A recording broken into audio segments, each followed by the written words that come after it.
Hello students. हर साल की तरह इस साल भी मैं आप लोगों को वार्षिक पेपर में आने वाले प्रश्नों को बताने वाला हूँ। हमेशा मैं लास्ट समय में बताता हूँ, जब आपका पेपर 3 दिन 4 दिन बचा होता है, 5 दिन बचा होता है, तब मैं जो प्रश्न है जो आने वाले वार्षिक पेपर में उनको मैं बताता हूँ। तो आपको कौन कौन से प्रश्न पढ़ना है उनको मैं आपको इस वीडियो में बताऊंगा। जो मैं बता रहा हूँ आपको उनको पढ़ना ही है। ठीक है, ज्यादातर चांस जो है इन्हीं प्रश्नों के आने के होते हैं और इनको मैं बहुत लंबे टाइम तक के ढूंढने के बाद आपको दे रहा हूँ। तो आपको ये सारे प्रश्न पढ़ लेना है। ठीक है, ये जो प्रश्न है ये 4 अंक का है। तो 4 अंक के में पहले मैं पद्यांश आपको बताने वाला हूँ। पद्यांश वाले जो टॉपिक है देख लो। ठीक है, ये आपको परीक्षा बोध, परीक्षा सार या आपके पास की गाइड जो भी है उसमें आपको ये आसानी से मिल जाएगा। बस आपको क्या करना है, उन अध्यायों को देखना है। जैसे कि अभी मैं जो प्रश्न बता रहा हूँ ये आपको इस अध्याय में मिलेगा। देखो, चंद्रग्रहण से लौटती बेर, इसके कवि का नाम क्या है? केदारनाथ अग्रवाल है। ठीक है, ये प्रश्न इंपॉर्टेंट है, देख लो। ये पहला वाला जो है ना, देख आया चंद्रग्रहण, देखता हूँ दृश्य अब मैं, मेड़ पर इस खेत को बैठा अकेला, एक बीते के बराबर। ठीक है, तो ये वाला पूरा आपको पूरा का पूरा पढ़ना है। ठीक है, पूरा का पूरा मतलब याद रखना है। ठीक है, इसका क्या क्या आ सकता है? संदर्भ आ सकता है, प्रसंग आ सकता है, व्याख्या और विशेष, ना। तो सब प्रसंग व्याख्या विशेष लिखने के लिए आ सकता है। बहुत कम चांस है कि अभी तक तो ऐसा नहीं हुआ है, इसलिए मैं बता रहा हूँ। संदर्भ और प्रसंग के आने के चांसेस कम होता है, व्याख्या लिखने के लिए ज्यादातर आते रहता है, लेकिन आपको रिस्क नहीं लेना है। संदर्भ भी आ सकता है, प्रसंग भी लिखने के लिए कह सकता है ना। व्याख्या तो आपको लिखना ही है। तो आपको संदर्भ, प्रसंग और व्याख्या के साथ विशेष को भी याद कर लेना। ठीक है, ये पहला प्रश्न है, देख लो। इस अध्याय से आपको ये प्रश्न देखने को मिल सकता है। और ये संदर्भ है और ये प्रसंग है। ठीक है, संदर्भ प्रसंग। तो संदर्भ कैसे बनाया जाता है, देखो यहां से आपको आसानी से संदर्भ बनाने के तरीके पता चल जाएगा। देखो, चंद्रग्रहण से लौटती बेर है ना, तो कैसे लिखोगे? प्रस्तुत पद्यांश चंद्रग्रहण से लौटती बेर क्या है? कविता है, से लिया गया है। इसके रचयिता या कवि का नाम क्या है? श्री केदारनाथ अग्रवाल जी है। ये बहुत आसान तरीके से आप संदर्भ लिख सकते हैं। इसके एकदम ट्रिकी ट्रिक है ना। तो इसी तरीके से उसे लिखा जाता है। प्रसंग जो है, इसमें जो भाव प्रकट होता है ना, उसको हम प्रसंग कहते हैं। तो इसे मुझे पूरा पढ़ना पड़ेगा, उसके बाद पता चलेगा कि ये भाव क्या कह रहा है। तो इससे अच्छा है कि यहाँ पे जो लिखा है ना उसी को आपको पढ़ लेना है। ठीक है, देख सकते हैं इस पद में कवि ने चंद्रगहना नामक स्थान से लौटते समय खेत में अलसी और चना की फसल देखकर कल्पना करते हुए कहते हैं कि, और यहाँ पे ये व्याख्या है। तो व्याख्या को मैं पढ़ूंगा नहीं। ठीक है, आप लोग इसको अच्छे से पढ़ लेना है, कम से कम 1-2 बार पढ़ना, ज्यादा पढ़ने की आवश्यकता नहीं है। बस आपको ये जानना है कि ये कहना क्या चाह रहा है। तो आपको क्या करना है, हर एक लाइन के साथ, ये जब लाइन पढ़ोगे आप 1-2 लाइन ऐसे, या फिर देखो यहाँ से ये पूर्ण विराम कहाँ पे, यहाँ पे है ना। तो इस तरीके से पूर्ण विराम के बीच में, मतलब पूर्ण विराम को लेकर यहाँ से आपको इस तरीके से उसके साथ मेश करके पढ़ना है। जिससे क्या होगा, आसानी से आपके इनके जो भाव है वो आपको आसानी से समझ में आने लगेगा। ठीक है, तो एक ये प्रश्न हो गया और इसमें विशेष भी है, विशेष को भी आपको देखना है। विशेष में क्या क्या है? मानवीकरण अलंकार का प्रयोग, मुक्त छंद, ठीक है, नीले फूल फूल में अनुप्रास अलंकार। तो इस तरीके से आपको बताना है ये चीज। फिर इसमें एक और प्रश्न है, दूसरा प्रश्न ये देख लो। और सरसों की न पूछो, हो गई सबसे सयानी। ठीक है, तो ये पूरा आपको देखना है। दूसरा प्रश्न, इसको टिक कर लेना। ठीक है, इसको पहले टिक करना और अच्छे से तैयार कर लेना। ठीक है, ये बहुत महत्वपूर्ण प्रश्न है जो मैं भी आपको बता रहा हूँ। यहाँ पे मैंने 2024 भी लिख दिया है। 2024 में ये इंपॉर्टेंट प्रश्न है, लेकिन इन यहीं से ही आपको प्रश्न देखने को मिलेगा। तो जो जो मैं प्रश्न बता रहा हूँ बस उनको पढ़ना है, बाकी प्रश्नों को छोड़ देना है। ठीक है, ये हो गया। और ये संदर्भ जो है सेम है, मतलब ये चंद्रग्रहण से लौटती बेर का है तो सेम टू सेम संदर्भ रहेगा, प्रसंग बस बदलेगा।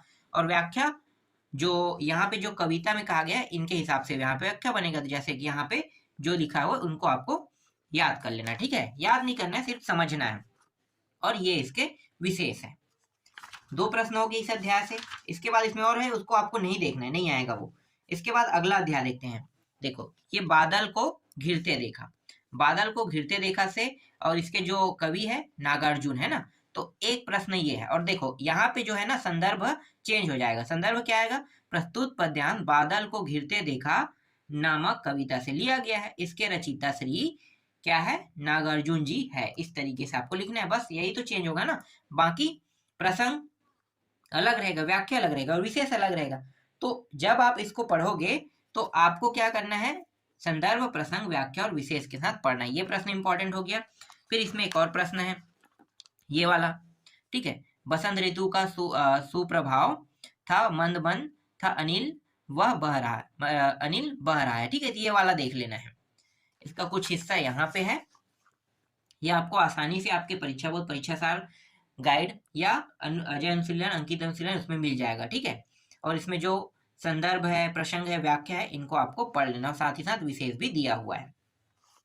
इसके बाद इसमें एक और प्रश्न है, देखो, दुर्गम बर्फानी घाटी में सशस्त्र फुट ऊंचाई पर, ठीक है। तो ये वाला इंपॉर्टेंट है, इसको आपको पढ़ लेना है संदर्भ, प्रसंग, व्याख्या के साथ, ठीक। ये आसानी से मिल जाएगा। 4 प्रश्न हो गया। देखो, इसके बाद नेक्स्ट अध्याय है जनतंत्र का जन्म, ठीक है। तो ये सदियों की ठंडी वाली है ना, ये वाला देखना है, ठीक है। और यहाँ पे संदर्भ चेंज हो जाएगा, क्योंकि यहाँ पे जनतंत्र नामक पाठ से लिया गया। अब इसके रचयिता या फिर कवि का नाम क्या है, श्री रामधारी सिंह दिनकर, है ना। तो इस तरीके से चलो अगला देखें। इसमें एक प्रश्न है और है क्या, हाँ, इसमें एक और प्रश्न है, ये वाला, हुंकारों से महलों की नींद उखड़ जाती है, ये वाला देख लेना, ठीक है। 4 अंक का प्रश्न है। और एक प्रश्न ये है, यहाँ पे 2000 मैंने 24 लिख दिया है, ठीक है। तो ये है, ये आपको आसानी से मिल जाएगा, ठीक। ये इसका आधा हिस्सा है। इसके बाद कन्यादान से नहीं आएगा, गृह प्रवेश से भी कोई प्रश्न नहीं आएगा, गृह प्रवेश के नहीं देखना है। छत्तीसगढ़ भाषा साहित्य से भी कुछ भी नहीं आएगा, सील के पर्यवेक्षण से भी नहीं आएगा। हाँ, इसके बाद जीवन का झरना, जीवन के झरना से आएगा, ठीक है। जीवन के झरना से आ सकता है। तो जीवन के झरना से कौन कौन सा आ सकता है, तो देखो, एक ये है, ये वाला आपको देख लेना है। जीवन के झरना वाले जो अध्याय है उसमें आपको ये मिलेगा। इस प्रश्नों को टिक करना है और टिक करने के बाद संदर्भ, प्रसंग, व्याख्या और विशेष के साथ याद कर लेना है। एक है ये निर्झर वाला, ठीक है। ये भी इंपॉर्टेंट है, 2024 के लिए मैंने इंपॉर्टेंट के रूप में इसे टिक कर दिया है। इसको आपको देख लेना है, ये बहुत ही महत्वपूर्ण प्रश्न है। इसके बाद अगला जो अध्याय है वो है साध, है ना।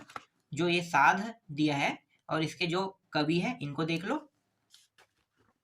और यहाँ से कौन कौन सा आ सकता है, एक तो ये आ सकता है, ठीक है। ये एक ही प्रश्न है यहाँ पे, ठीक है। ये वाला प्रश्न आपको देख लेना है। फिर ये जो मीराबाई वाला है ना, मध्ययुगीन काव्य से संबंधित है और ये भी एक कविता ही है। तो ये जो कविता है यहाँ पे आप देख सकते हो, मीराबाई वाले जो अध्याय, वहां से ये वाला आपको देखने को मिल सकता है, इंपॉर्टेंट के तौर पे है ये। और एक है यहाँ पे ये वाला, ठीक है, बसो मोर नैनन में नंदलाल वाला दिया हुआ ना, इसको आपको देख लेना है। इसका कुछ हिस्सा यहाँ पे है। इसके बाद है दादू दयाल, है ना, दादू दयाल। तो दादू दयाल से आपको ये वाला याद कर लेना है, ठीक। ये वाला इंपॉर्टेंट है। और इसमें एक और प्रश्न इंपॉर्टेंट है, ये वाला भी इंपॉर्टेंट प्रश्न है, ये वाला, ठीक है। आप लोग तैयारी चालू कर चुके होंगे, तो जो मैं बता रहा हूँ उनको आपको टिक कर लेना है। और अच्छी बात है, आप लोग बहुत सारे टॉपिकों को पढ़ भी लिए होंगे, है ना। तो पढ़ लिए हैं तो आपको और आसान हो जाएगा। बस आपको अब इन प्रश्नों को अच्छे से क्या करना है, तैयार कर लेना। बस इतने ही प्रश्न है, 14 प्रश्न है, ठीक है। इन 14 प्रश्नों को आपको अच्छे से तैयार कर लेना। हाँ, अब हम लोग बात करने वाले हैं निबंध और 1 मिनट, क्या है, निबंध है और हाँ लेटर है ना। तो निबंध और लेटर पे भी बात कर लेते हैं। तो निबंध और लेटर में कौन कौन सा इंपॉर्टेंट है मैं आपको बता देता हूँ। तो पुराना रिकॉर्ड के हिसाब से, 1 मिनट देखते हैं, पुराना रिकॉर्ड के हिसाब से जो निबंध आया था, मैं पुराना रिकॉर्ड दिखा देता हूँ। पुराना रिकॉर्ड, ठीक है, पुराना रिकॉर्ड। तो देखो, पुराना रिकॉर्ड के हिसाब से अगर हम देखते हैं, ठीक है, 24 में भी आया था, 23 में भी आया था ना। तो पुराना रिकॉर्ड के हिसाब से देखते हैं, तो ये जो संचार क्रांति ना, मोबाइल क्रांति, संचार क्रांति, इसी को हम कहेंगे। तो संचार क्रांति, मोबाइल क्रांति, ठीक है, ये एक ही है। अलग अलग अगर रहेगा, मोबाइल क्रांति दिया रहेगा या संचार क्रांति, तो आपको समझ जाना है कि ये दोनों एक ही है, ठीक है। ये और ये स्वच्छता अभियान, तो ये वाला और ये वाला ज्यादा इंपॉर्टेंट है। 2024 के लिए सबसे ज्यादा इंपॉर्टेंट जो निबंध है, ये दोनों है। तो इन दोनों को एक बार, कम से कम एक बार पढ़ लेना है, याद नहीं करना है, ठीक है। एक बार में तो समझ नहीं आता है, तो 2 बार 3 बार और पढ़ लेना, लेकिन एकदम रटने में मत लगना, ठीक है, रटने में मत जाना। क्योंकि रटने में जाओगे ना तो आपका समय ज्यादा वेस्ट होगा और आपको कुछ भी समझ में नहीं आएगा। तो आपको बस इतना याद रखना है कि जब भी आप इसको पढ़ोगे तो बस प्रस्तावना, उपसंहार और उसके बीच में कौन कौन से पॉइंट है, उसमें कैसे क्या चीज लिखा जाता है, इसको बस थोड़ा सा ध्यान से समझना है। ठीक है, एक बार से ज्यादा पढ़ना है, एक बार में तो मुझे भी समझ नहीं आता तो आपको कहाँ से आएगा ना, 2-3 बार पढ़ लेना। ठीक है, तब आपको थोड़ा सा अच्छे समझ में आ जाएगा। और ये संचार क्रांति है, ये दोनों को आपको देखना है। ठीक है, अब लेटर पे आते हैं। देखो लेटर जो है ये परीक्षा अवधि में ध्वनि विस्तारक यंत्र प्रतिबंध लगाने हेतु जिलाधीश को एक आवेदन पत्र लिखे। ये इस साल का इंपॉर्टेंट प्रश्न है, 2024 में ये आपको देखने को मिल सकता है। आपको कैसे लिखना है आपको पता है, सेवा में श्रीमान, है ना। तो यहाँ पे क्या कहे, जिलाधीश का है तो श्रीमान के बाद क्या लिखो, जिलाधीश महोदय लिखोगे ना। अगर मुख्यमंत्री कहता तो यहाँ पे श्रीमान, सेवा में श्रीमान मुख्यमंत्री जी लिखते। ठीक, और ये कहाँ रहता है, रायपुर में रहता है ना। तो आप बता सकते हो कि मुख्यमंत्री जी छत्तीसगढ़ रायपुर, इस तरीके से बताओगे। ठीक है, मुख्यमंत्री को लिखोगे तो छत्तीसगढ़ रायपुर लिखोगे। ठीक है, और जिला में लिखोगे तो आप जिस जिला के हो उस जिला को दर्शा सकते हो। अगर जिला का नाम यहाँ पे दिया है तो उसी जिला का नाम लेना है। अगर जिला का नाम यहाँ पे नहीं दिया है, इसके जगह पे कोई भी आप लिखने के लिए कह रहे हैं, मतलब आप अपने जिला का नाम लिख सकते हो वहां पे। ठीक है, जैसे आप रायपुर से हो, धमतरी से हो, बिलासपुर से हो, मुंगेली से हो, कवर्धा से हो, सरगुजा से हो, है ना, बलरामपुर, बस्तर, सुकमा, तो कोई भी जिला से हो ना तो उस जिला का नाम आप यहाँ पे दे सकते हो। ठीक है, उसके बाद विषय लिखना होता है, सब में विषय सेम रहेगा। विषय आपको पता है भाई, ध्वनि विस्तारक यंत्र प्रतिबंध लगाने हेतु, बस इतना ही करना है। उसके बाद नीचे महोदय, उसके बाद आप पूरा का पूरा टॉपिक जो जो परेशानी है उसको बीच में लिख सकते हो। बीच में जो लिखा जाता है ना वो पूरा परेशानी होता है। ठीक है, आपको चाहिए क्या करना क्या है, क्यों परेशानी हो रहा है, तो ये चीज आपको लिखना है। फिर नीचे में पूरा पॉइंट आपको पता है। ठीक है, सभी लेटर जो है जो इस तरीके के है ना, गवर्नमेंट वाला होता है, तो वो लेटरों को जैसे आप अपने प्रचार को लिखते हो तो आपको पता है कैसे लिखना है। अब यहाँ पे थोड़ा सा मैं आपको ये भी बता देता हूँ कि पिछले साल क्या आया था, द्वितीय अंक सूची वाला आया था ना। तो द्वितीय अंक सूची वाला आया था तो उसके आने के चांसेस नहीं, लेकिन ये ध्वनि विस्तारक यंत्र के आने के चांसेस ज्यादा है। इसके अलावा और भी है, जैसे कि आप ट्रांसफर सर्टिफिकेट का मांगते हैं, तो ट्रांसफर सर्टिफिकेट के साथ साथ और क्या दिया जाता है भाई, ट्रांसफर सर्टिफिकेट के साथ साथ करेक्टर सर्टिफिकेट, है ना, वो भी दिया जाता है। तो ये भी आ सकता है। तो आपको पता है कि इन चीजों को आपको लिखना कैसे है। ठीक है, तो ये इंपॉर्टेंट के तौर पे ये मैं आपको ये भी बता देता हूँ, तो इनको कम से कम 2-3 बार देख लेना। ठीक है, ज्यादा महत्वपूर्ण है इनके आने के चांसेस। ठीक है, ये ज्यादातर बहुत ही महत्वपूर्ण है। तो एक तो ये हो गया। तो देखो मैं अभी आप लोगों को कितने कितने नंबर का प्रश्न बता दिया हूँ। एक तो मैंने बताया शुरू में कुछ पद्यांश 4 अंक के हो गए ना, 5 अंक का ये रहेगा 9 नंबर, और 8 ये 8 दूनी 16 17 अंक के प्रश्न मैंने आपको बता दिया। ठीक है, आने वाले प्रश्नों में 17 अंक का प्रश्न मैंने आपको बता दिया। अब 5 नंबर और मैं बढ़ाने वाला हूँ। हालांकि ये थोड़ा सा मतलब जो प्रश्न मैं बता रहा हूँ इनके आने के चांसेस कम रहेगा, लेकिन आपको सीखने के लिए या आपको बनाना कैसे है इसके लिए बहुत ही महत्वपूर्ण है। मैं आपको दिखा देता हूँ, कहाँ पे गया, 16-17 नंबर में होगा। हाँ ठीक है, ये देखो ये 5 नंबर का प्रश्न है। ठीक है, गद्यांश क्या लिखा है, निम्नलिखित अपठित गद्यांश को पढ़कर नीचे लिखे प्रश्नों के उत्तर लिखे कह रहा है। तो ये प्रश्न 5 नंबर में आपको देखने को मिलेगा। ये मैं ये नहीं कहूंगा कि यही का यही पूरा का पूरा आ जाएगा, लेकिन यहाँ पे कुछ प्रश्न रहेगा। देखो 5 प्रश्न यहाँ पे है, यहाँ पे देख सकते हो 5 प्रश्न है ना। तो इन 5 प्रश्नों का उत्तर देना है, बहुत आसान होता है गद्यांश से प्रश्नों का उत्तर निकालना। देखो प्रश्न पहले पढ़ते हैं, क्या कह रहा है भाई, वर्तमान में माता पिता की परेशानी का क्या कारण है। यहाँ पे लिखा है उसे मैं नहीं देखूंगा, मैं सीधा यहाँ पे इसे ढूंढूंगा, है ना, परेशानी का क्या कारण है। तो पढ़ के देखो, आज यदि माता पिता किसी बात से सबसे ज्यादा परेशान है तो वह अपने बच्चों की मोबाइल फोन व लैपटॉप के प्रति दीवानगी। वास्तव में नई पीढ़ी बचपन से ही इन इलेक्ट्रॉनिक गैजेट के लिए बड़ी हो रही है। तो मुझे पता चल गया कि परेशानी क्या है। क्या है भाई माता पिता की परेशानी, बता सकते हैं मोबाइल फोन और लैपटॉप के प्रति दीवानगी ये माता पिता के लिए परेशानी बन चुकी। तो बस इतना ही आपको लिखना है, समझ में आ गया ना। पूरा ऐसा नहीं कि यहाँ से टिक लगा के पूरा आपने यहाँ तक लिख दिया, ऐसा नहीं। आपको पता चल गया कि यहाँ पे परेशानी क्या है, मोबाइल और लैपटॉप। तो इस तरीके से कट करके आपको यहाँ पे जोड़ देना है। तो वर्तमान में माता पिता की परेशानी का कारण क्या बताओगे, मोबाइल व लैपटॉप की बढ़ती दीवानगी, ठीक है, यही बताओगे। बस इतना ही इसका उत्तर रहेगा, समझ में आ गया। इसके बाद है देखो, मेंटल हेल्थ फाउंडेशन के संस्थापक का नाम क्या है। तो यहाँ पे आपको ढूंढ लेना है। देखो कहाँ पे मेंटल हेल्थ, यहाँ पे देखो मेंटल हेल्थ फाउंडेशन के संस्थापक क्या है, सीनियर कंसल्टेंट साइट्रिक्स जयरंजन राम, ठीक है, यही बस आपको लिखना है। बस इतना ही इसका उत्तर रहेगा, पूरा आपको लिखने की जरूरत नहीं है, ठीक है। अगला देखो, इंटरनेट युवाओं पर किस प्रकार प्रतिकूल असर डाल रहा है। किस प्रकार प्रतिकूल असर डाल रहा है, तो यहाँ पे इसका उत्तर कहीं पे होगा। देखो इंटरनेट से संबंधित, देखो डिजिटल दुनिया कह रहा है, इंटरनेट को ही हम कहते हैं ना। तो डिजिटल दुनिया मतलब इंटरनेट। आगे पढ़ो, नई पीढ़ी को यह जानकारी देने वाला कोई नहीं मिलता है। तो इंटरनेट का बेतहाशा उपयोग उनकी दीवानगी, संचार, एकता, अगर ये देखो प्रभाव कह रहा है ना, ये पूरा लिखना है। देखो संरचना, एकाग्रता, सामाजिक व्यवहार, संस्कृति पर किस प्रकार प्रतिकूल असर डाल रहा है, ठीक है। तो यही क्या होगा, इसका उत्तर रहेगा। समझ में आ गया। आपको क्या लिखना है, अभी मैंने जो 4 टॉपिक पढ़ा है ना, इंटरनेट युवाओं पर प्रतिकूल असर डाल रहा है, तो उसको पॉइंट में भी लिख सकते हो, या आप बता सकते हो इंटरनेट युवाओं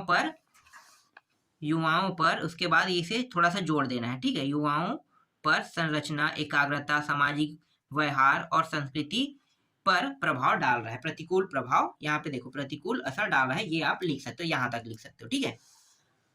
हमें किससे बचने की आवश्यकता है, ठीक है। तो यहाँ पे इसके लिए भी उत्तर बना के रखा होगा, किससे बचने की आवश्यकता है। देखो क्या कर रहा है, यहाँ पे आए थे ना, सोशल मीडिया के, ये पूरा पॉइंट आप लिख सकते हो यहाँ से। सोशल मीडिया के बारे, इसके पूरा पॉइंट उठा के ना आप इसे दिखावे की प्रवृत्ति व बदमिजाजी के प्रति आगाह करने के बजाय जाने अनजाने उन्हें इसकी ओर ही धकेलती है। यहाँ तक आप पूरा लिख सकते हो, ठीक है। ये पॉइंट थोड़ा सा बड़ा हो चुका है, तो इसमें आप शुरू से लेकर अंतिम तक लिख सकते हो, ठीक है।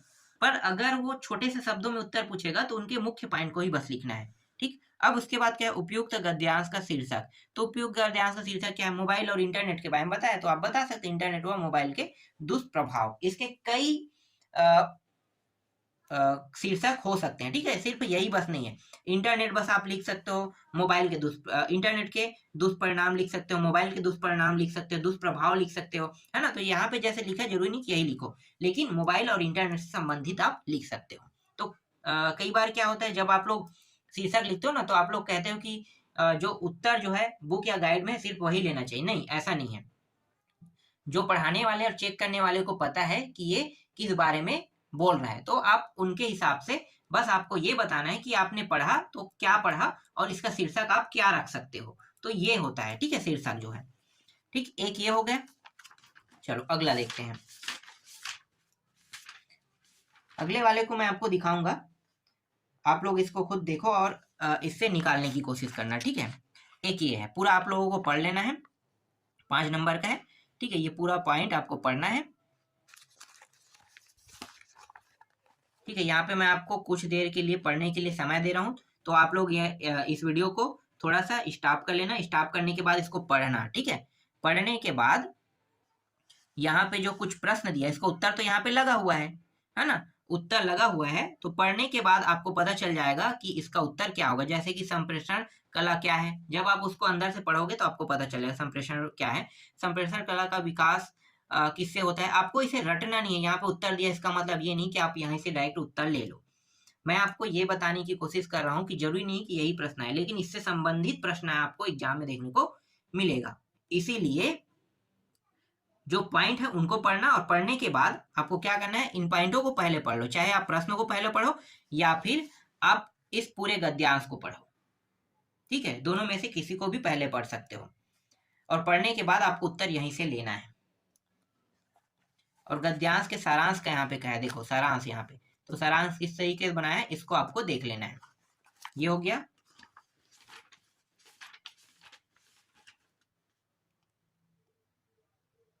इसके बाद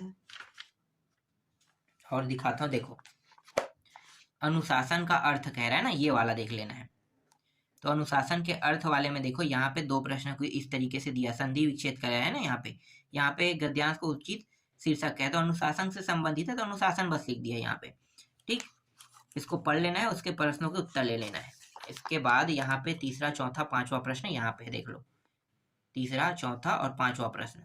ठीक, इसके उत्तर यहाँ पे लगे हुए हैं, फिर भी आपको इसे पहले पढ़ना है। ठीक है, ये पॉइंट पहले पढ़ना है, फिर उत्तर देना है। और एक और है, उसको भी मैं आपको दिखा देता हूँ। देखो ये जो है ना धर्म से संबंधित है, धर्म एक व्यापक शब्द है कह रहा है ना, ये वाला देख लो, इसको पहले पढ़ लेना है आपको। और पढ़ने के बाद यहाँ पे कुछ प्रश्न है, यहाँ भी इसको भी दिखा देता हूँ, ये प्रश्न है। ठीक है, इसका उत्तर यहाँ पे लगा हुआ है, लेकिन आपको पढ़ के उत्तर निकालना है। और ये रहा पांचवा प्रश्न, अंतिम प्रश्न। तो इस तरीके से मैंने आपको 17 और 5 कितना हो गया, 22 ना। तो 22 नंबर के प्रश्न मैंने आपको बता दिया। अब आप आसानी से 22 नंबर ले आओगे, और बाकी जो बचा है बाकी नंबर का, उनको भी मैं आपको जल्दी बता दूंगा।